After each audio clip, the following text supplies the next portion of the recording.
శ్రీ ఆదిశంకరాచార్య విరచిత సౌందర్యలహరి 45వ శ్లోకం మరియు తాత్పర్యం.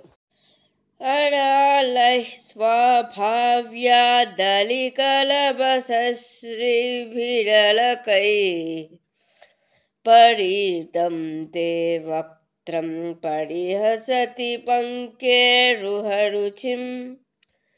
దరస్మేరే యస్మిన్ దశనరుచి కింజల్కరుచిరే సుగంధౌ మాద్యంతి స్మరదహన చక్షుర్మధులిహః.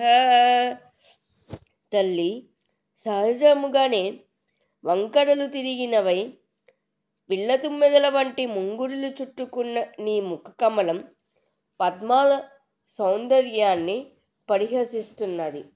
చిరునగవుల పలువరుస తలుకులే కేసరములుగా కలిగి సహజ సుగంధంతో శోభిస్తున్న నీ వదన పద్మమందు మదనుని దహించిన శివుని కన్నులనే తుమ్మెదలు పరవశిస్తున్నవి అని భావం.